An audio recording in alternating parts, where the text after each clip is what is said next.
Hey everybody, this is JDGaming back today with a deck profile of Lightsworns. Today we're doing JDSworns, which of course is focusing on the classic Judgment Dragon. Not the most popular build these days, but I still think this is a very fun, classic type of deck that really got a lot of power over the last few years, so wanted to do my take on that. And as usual, I will be doing kind of a let's build for this strategy, so you can stick around for that. If you're interested in just seeing the alphabetical A to Z profile, then you can go ahead and click the annotation in the description box. It'll take you all the way to the end of the video. There's also another one, should be the pinned comment I have, that has that same timestamp. Otherwise, you can sit back and, watch the deck be put together. Now, very, very quick backstory. Basically, Lightsworns, much like Synchrons and some of the other decks that I've started to toy around with on this channel, were decks that a lot of my friends were playing way back when I first met a bunch of people that were playing this game. So, it was a thing. Yu-Gi-Oh was a fad that came in and out of my circle of main friends, and over time I met some other people through this game that played this game, and that was the primary reason why I met them. And for the longest time, as these people were playing, I kind of felt, it's their territory. I'm not going to go and even look into any strategies that they're maining, because I don't know, it's just kind of weird, I think, to go into someone else's ground there.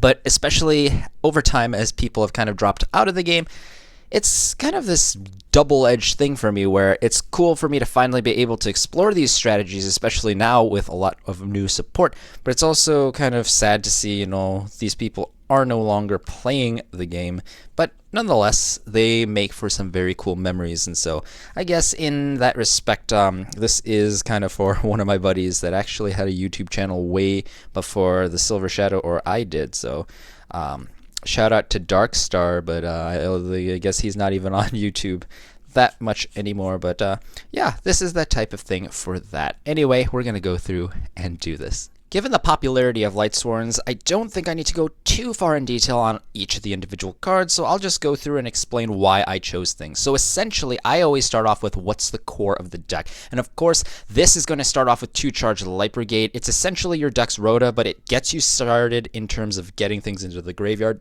And that's just really important, because no matter what you're trying to do with Lightsworns, you're trying to mill things from your deck and getting in free resources. Of course, we're doing JDSworn, so we'll revisit that idea, but we want to start off with double charge. And then we're playing 3 Raiden. If you haven't played Lightsworns, since I guess a couple years ago now, since this card came out, essentially what this does, it gives Lightsworns a really good speed boost, because upon just having it on the board, you can mill 2 from your deck that turn, which is very powerful, because traditionally Lightsworns had to mill in the end phase. That just wastes time. You can just go mill 2 immediately, and then in the end phase you get to mill 2 more cards, so that's a total of 4, which is not only more than the 3 that you typically get, but you get instant access. It's also a tuner monster at level 4, so that gives you a lot of utility there. So this is one of our main monsters, and there is an attack boost of 200 if you hit a Lightsworn. That's just a bonus, realistically. You just want it as the engine, the Kickstarter to all of your combos. So preferably you draw this, but you could draw this. Alternatively, you could draw your Rhoda. We're playing 1 copy of this because we do have the Raiden, and of course Eren is also a warrior, which we'll get to.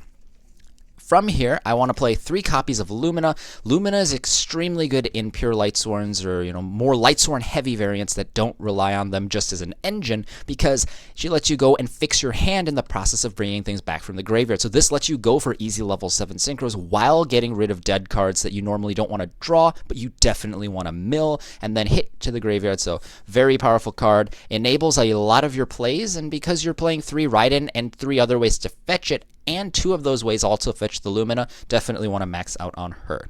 Now for the next few cards, we really want to try and build our deck around Solar Recharge a bit, because this of course lets you discard a Lightsworn to draw 2, then mill 2. It makes us play some more Lightsworns, makes it a little bit more of a dedicated build, but if we're playing Lightsworns anyway, might as well take advantage of the draw 2, mill 2. So we're playing 5 Lightsworn 1-ofs. So very briefly, Aaron is amazing because it's another warrior, so if you don't want to fetch Raiden, you have a non-tuner pick. But we will be playing Fairy Tale Snow in this deck, which a lot of you guys know about. You know, it's this new card that basically lets you go Book of Moon your opponent's card whenever it's summoned, and it comes back from the graveyard during either turn, which is really, really phenomenal. Aaron lets you go and shuffle away your opponent's defense position monsters, so it synergizes so well with that Fairy Tale Snow, permanently getting rid of a lot of very difficult threats, so definitely became an all-star in this deck. The one Lila's in here because, you know, really it's a hit or miss on whether or not you want to hit back row, especially in the form of traps these days. It's still useful at the 1 because, you know, you have the 1 copy and then 2 more, so you're essentially playing 3 for drawing purposes, and if it dies, you can always bring it back. But the main reason this is here is because there's so many field spells and continuous spells these days that you really want to clear out. And for Judgment Dragon, you do want as many Lightsworn names as possible. So Lila's just an additional name for that summoning condition. All around easy access to this card. And, you know, just the 1 copy gives you a lot of reach. You could always side additional copies. Wolf is another classic, lets you just special summon it when it hits the grave. It actually doesn't have a mill effect, but you can hit it off Foolish Burial and a variety of other cards. So very powerful card because it does not trigger for any like monster effect specifically. It's just any time it's sent from the deck to the grave, you get it. Unlike, of course, Felis. Felis is a relatively new card. It came out in Duelist Alliance for those of you with really old Lightsworns. But basically, Felis is another level 4 tuner monster like Raiden, but you can't normal or special her, so it's essentially a wolf. But in exchange, her ability is you can tribute her to go and destroy one of your opponent's monsters and then mill 3. So you have that mill effect. You have monster removal, and it's a tuner. The only problem is it has to be milled by a monster effect to be summoned. So, you know, all around, it's kind of like Wolf. 2,000 defense is fairly solid, but because you're playing Solar Recharge at 3 and you're playing Luminas, you can easily get rid of this if it's dead, just like the Wolf. And it's just a decent card, you know, gives you extra spot removal for monsters, gives you another name. Overall, I think it's worth playing here. And the reason I'm only playing one of each of these is because this is not a Minerva-sworn, you know, Xyz variant that goes and mills a bunch of cards and goes for rank 4 spam and Level 8 Synchro spam. So, you know, if I had copies of Minerva, that might be something I look into. But this is JDSworn. We just want the additional names. So, you know, having one of each gives us that extra room there. And at the same time, these cards are still very useful in a Lightsworn variant. We just don't want to necessarily see them quite as much as those spam variants. And then, speaking of Minerva, one of the OG Minerva here, it's a level 3 tuner, and basically you don't need the first effect. It lets you fetch a dragon, but it's based on how many Lightsworns with different names you have in your grave, so it's so hard to get anything worthwhile with that. But what we do care about is the fact that if you mill her or discard her, you get to mill another card. So you can Foolish her, you can Solar Recharge her, you get another card off of it. If you mill her randomly, you get an additional card. And that comes in handy a lot because she's just a free Lightsworn name in the graveyard, free Lightsworn in your hand for things like Solar Recharge. And as a level 3 tuner, you can use it with Lumina, you know, go Brionac, clear your opponent's board while dropping all the other names you need, and then that lets you go and just fight your opponent with a bunch of Judgment Dragons. So that's why Minerva's in here. Now that we talked about a core Lightsworns, it's time to get to our victory condition. That, of course, is our Judgment Dragon. 3,000 attack, level 8, a mighty monster indeed. Has the ability to blow up the entire board for 1,000 life points, but he preserves himself. So you can drop a copy, blow things up, drop another copy, because all you need is to have 4 or more Lightsworns with different names in your graveyard. This is essentially an easier version of Dark Arm Dragon or Grand Soul or any of the Elemental Lords to summon. So that's why I really like this card, because it's not fixed in terms of what you need to have in your graveyard. You just need to have at least 4. So mill away, and then you can blow your opponent away. So this card's obviously really good, and it's still able to win games just because of its sheer power, but it's not that consistent in terms of drawing it because you're just as likely or more likely really to mill it to the graveyard, and at that point, what do? Well, we have Eclipse Wyvern, first of all, to help us fetch it out. This card is a classic from Chaos Dragons, but essentially, if he hits the graveyard for any reason, you can banish a level 7 or higher dragon monster from your deck that's light or dark. So, you know, get your Judgment Dragon, banish it, and then once you banish this card, you can go ahead and add that banished card to your hand. And it's a pretty good time to discuss this. Is, you know, just as good as any. Fairy Tale Snow, we're packing a couple of these as tech.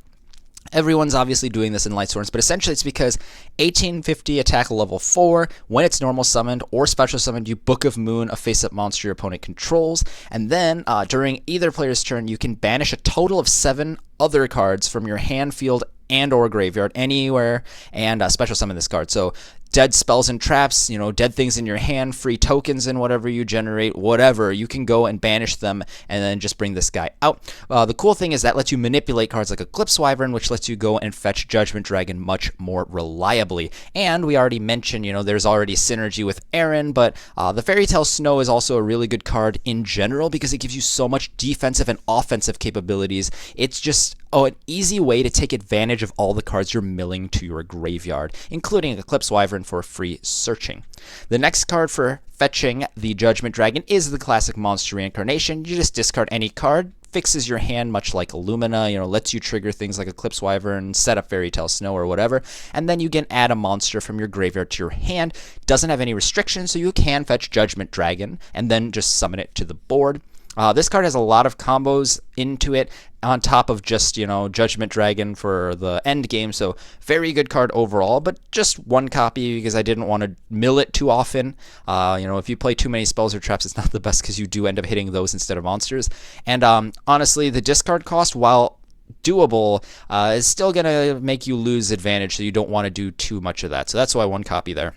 And then finally, for recurring Judgment Dragon, I play one Beckoning Light. A lot of people started dropping this in Lightsworns, and I see why, because you do lose a lot of speed if you're trying to set a trap card, and you have to set up a certain way. But I really like Beckoning Light because that lets me play double Honest and double Ghost Ogre. So these hand traps are both light. Ghost Ogre you see a lot nowadays. It's a level 3 tuner that lets you take care of your opponent's threats during your turn or your opponent's turn either time. So it's very versatile. And then Honest, of course, is a classic card. Makes it so that your Luminas can stay on the board to mill a turn and still be safe. And, it's just a very powerful game-winning offensive and defensive card. Beckoning Light is really cool because not only does it let you fetch your Judgment Dragons, which this used to be played for a lot back in the day, but you can really, really use this card as an actual trap when you're playing light hand traps, because let's say your opponent attacks your monster, you can go and fetch Honest, and because your opponent doesn't get a replay because the number of monsters didn't change, their target didn't disappear, you can fetch an Honest and just blast them for potentially game-winning damage off of that card. So very powerful. I do realize again that it is a trap. Some people don't like it. I personally have always loved this card in Lightsworn, so I do want to play the one copy there. And then finally, kind of this goes along like the win condition type of thing. We're playing the one Soul Charge because although we can't bring back Judgment Dragon, we can go ahead and bring back other monsters that we've yarded in our quest to load up for Judgment Dragon. So, it's just like Fairy Tale Snow is a great thing to yard. Soul Charge just takes advantage of all of our mills, lets us get things back for our investment into the graveyard. And finally, time to round out the main deck with some tech choices. I am playing the one Trick Clown. Of course, this guy is basically a non-tuner. It comes back at the cost of 1,000 life points anytime it's sent to the graveyard, as long as it's only the first time that turn. Can't do it more than that. Same thing as with Wolf and Felis. I didn't have Minervas, and I don't want to build that type of spam level 4s type of a deck without access to Minerva. I don't know, maybe I'll experiment with it later, but I just found JDSworn is where I go. Not the reason I named the channel this, by the way, but definitely thought it's still worth playing it one, because then you'll still have access to it. It'll give you all the benefits, but I don't want to see more than one in this deck because the victory condition is slightly different than that type of a build. So just one, because it's still powerful. We're playing the one Glow Up Bulb and one Plague Spreader Zombie, because at level 1 and level 2, these tuners give us a lot of flexibility for synchro summoning, and, mill a card is great. Put a card on top like a Wolf or Felis so that you can manipulate what you're hitting is pretty good for fixing your hand, so to speak. And then Foolish Burial lets us go and fetch any of these pieces as well as Fairy Tale Snow. Any Lightsworn, Minerva's good, Wolf is good. All around very powerful cards. So just some one-ofs that we want to hit to the graveyard. On top of that, Metal Foes Fusion. I'm playing the one copy. I play actual Metal Foes too. But essentially, I really do like this as an Upstart Goblin in this deck, because if I play Upstart, I just can't deal with the fact that you mill it and it's dead. I'd rather hit this and draw a free card. That could be a Judgment Dragon that's useful. It could be a useful spell or trap. I think it's a lot better in that it's able to come back. True, if you draw it, it's not immediately useful, but then that's just free discard fodder, and this deck has plenty of that, so it's not disappointed me yet. I definitely do love it. one Raigeki, because I mean it's essentially like what you want to use JD for, right? And if you're able to, not summon JD because you didn't draw it or you milled him or whatever, you could still clear your opponent's board, go Lumina loop into a lot of Luminas and then like a Raiden or something, make big plays, maybe like an Ancient Sacred Wyvern or whatever, and then this clearing your opponent's board just helps you make OTK pushes that you may not be able to normally. And then finally, the last 4 in the main are defensive options. We're playing one EMT. Basically, this lets you end the battle phase once per duel by banishing from the graveyard, so a very powerful card. Spiritual Swords of Revealing Light is one of my new favorite trap cards. You saw it in a couple of my decks now, but essentially, this card is also really good for crowd control, blocking all your opponent's attacks at 1,000 life points apiece, and if your opponent does kill it with Twin Twisters or something, it basically has the electromagnetic turtle effect for a direct attack. So banish it from the graveyard, protect yourself, so whether it gets milled or you draw it, very powerful. Helps make sure that you live until you get your Judgment Dragon out. Not necessarily weird sentence structure, but you don't always need these in like a spam type of build, but when you're aiming for something like Judgment Dragon and you need to survive until you get that off, I think these defensive options really help round out the deck and make sure you never lose. Like, very rarely do I lose because I didn't have a defense. I lose because I get one-shotted for like 8,000 plus attack by like Frightfurs or something random. So, like these cards really put in a lot of work. And then the last 2 slots are a couple of Breakthrough Skill. I used to play Instant Fusion for Norden in this slot, but you can't do that anymore with the new list. So essentially, Breakthrough Skill is just another way to help soften your opponent's hits. It's very good for outing things like Abyss Dweller, Trishula's annoying. There are a lot of cards that you'd like to stop, and Breakthrough Skill gets some extra mileage because you can use it to stop your opponent's floodgates during your turn. Very powerful card overall. I still think Breakthrough Skill is definitely worth running in this deck. And as strange as it may have been, we actually haven't even touched the extra deck at all this time. So I'll just go through in order kind of the cards that I put in here. So the first card I wanted to put in here is Michael, the Arc Lightsworn, because essentially when you're playing your main Lumina and Raiden play, guess what? You get a level 7. And when you're able to get a Michael out, you can banish your opponent's annoying cards, mill in the end phase. Honestly, it depends on when in the game you are, because if you're turn 1, and let's say you like solar recharge this to the grave and then you drew into a Lumina and then you played this, right? I, depending on what I have, would probably even consider just milling the 2 cards here, 2 more in the end phase, and then 3 more here for a total of 7, because realistically, that's a lot more than the 3 that you get off of this. This is much better as like an actual card you want to push with, not so much mill. And when you're hitting 7 cards, that's a free Fairy Tale Snow. That might be what you need to yard the Fairy Tale Snow. So it all depends, but you still definitely start here. Black Rose Dragon makes a lot of sense. Let me at least make sure we could see it once. There we go. So Black Rose Dragon makes a lot of sense in this deck because you are not playing any back row that need to stay on the board. All of them pretty much have effects in the graveyard, except for Beckoning Light. So you really do have a lot of free reign to clear your opponent's board if it's fragile and just win the game off of that. You do have the 1 Glow Up Bulb, which is a plant, so sometimes that comes up with all the milling in this deck. Overall, it's just a very good power card, and it makes your Lumina something a bit more scary in case your Michael isn't enough to get rid of the threat. And then finally, for 7s, we're playing the 1 Ancient Sacred Wyvern. This does need a light tuner, but essentially the best part of this is, you're already doing that. It has 2100 attack, and it gains attack points equal to your extra life points over your opponent's. So if your opponent has less life than you, you gain all the difference as attack power. So let's say you have, another monster, it attacks directly or whatever. Now you just add all that attack power onto your Ancient Sacred Wyvern. So this opens up such crazy OTK abilities. It's insane. And then it's also a very good defensive powerhouse because if it dies in battle, it'll come right back at the cost of 1,000 life. So it makes it a little harder. Let's say your life is lower. You can bring this out in defense. You'll lose even more life, but it'll keep coming back and absorb hits at the very least. So interesting card, well-rounded, but you really do want this for the OTK power here. So those are our 7s. We'll actually put the Wyvern on top here as I kind of like push things over to the side. Then it makes sense to play our Crystal Wing because with the Glow Up Bulb, with the Plague Spirit Zombie, you have a lot of recursive tuners that are able to just come back and, create this guy. Very easy to do and very powerful, obviously. No need to go further. The Psyframe Lord Omega is even easier to summon because you don't necessarily need a Synchro Monster. And, essentially, most decks, I'll play the one copy of this just because it's the one guy you need. Tons of power, dodges your opponent so that it's hard to kill, and then if it does die, you just bring it right back. There are actually games where I have lived at least a little bit extra by like returning a JD back to the deck and then putting that in the extra, and then I at least have a chance of drawing the JD, you know. So Frame Lord Omega is really good there. And then Scarlight Red Dragon Archfiend is in here for an OTK that involves Judgment Dragon. So essentially what happens is if you go drop Judgment Dragon, let's say you cleared the board and you do whatever. So if you're able to go and normal summon, or I guess let's say you normal Lumina, special your Raiden, which, you know, that's very easy to have. It's just these two.